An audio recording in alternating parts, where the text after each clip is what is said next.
বলুন তো কোন জিনিস অ্যানিমেশনকে জীবন্ত করে তোলে? অনেক কিছুই। তার মধ্যে অনেক গুরুত্বপূর্ণ একটা সিক্রেট হলো স্ট্রেচ অ্যান্ড স্কোয়াশ। গতিকে ফ্রেমে আবদ্ধ করা শতাব্দী পুরনো একটা আইডিয়া। এডওয়ার্ড মুইব্রিজ এবং উইন্সর ম্যাকেই এর মতো পথিকৃতরা প্রথম বস্তুর নড়াচড়াকে নিয়ে স্টাডি করেন এবং শুরুর দিকের অ্যানিমেশনে প্রয়োগ করেন। যখন অ্যানিমেশনের জগৎ বিস্তৃত হতে থাকে, ডিজনি এবং ফ্লেশার স্টুডিও এগুলোকে আরও পরিমার্জিত করেন, যা পরবর্তীতে জনপ্রিয় অ্যানিমেশনের 12 মূলনীতিতে রূপ নেয়। তার মধ্যে একটা হলো স্ট্রেচ অ্যান্ড স্কোয়াশ।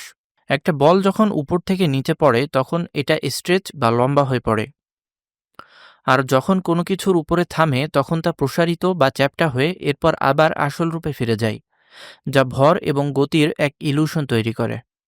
নরম বস্তু বেশি চ্যাপ্টা হয় আর তুলনামূলক শক্ত বস্তু কম চ্যাপ্টা হয়। স্ট্রেচ এবং স্কোয়াশ অ্যানিমেশনের একটা মৌলিক নীতি, যা বস্তুতে ওজন এবং গতির অনুভূতি দেয়, একই সাথে নমনীয়তা দেখায়।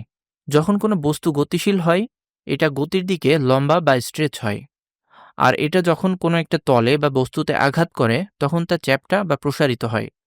এটা গতির প্রভাবে এমন হয় এবং এরপর মূল অবস্থায় আবার ফিরে যায়। ডিজনি এবং ওয়ার্নার ব্রোস স্ট্রেস এবং স্কোয়াশকে কিছুটা অতিরঞ্জিত করে, যেটা অ্যানিমেশনকে কিছুটা মজাদার করে তোলে। অপরদিকে জাপানিজ অ্যানিমেশন, যেমন স্টুডিও গিবলি কিংবা গাইনাক্স, তুলনামূলক বেশি সূক্ষ্ম অ্যানিমেশন প্রদর্শন করে। অতিরঞ্জিত করার বদলে তারা সময় এবং ভরের দিকে বেশি মনোযোগ দেয়। দুটোই স্ট্রেচ এবং স্কোয়াশ ব্যবহার করে, তবে তাদের গল্পের নিজস্বতার প্রয়োজনে ভিন্ন ভিন্ন স্টাইলে।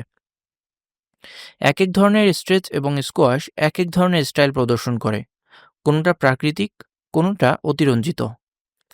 স্ট্রেচ এবং স্কোয়াশকে রপ্ত করা অ্যানিমেশনকে আরও চমৎকার এবং আকর্ষণীয় করে তোলে।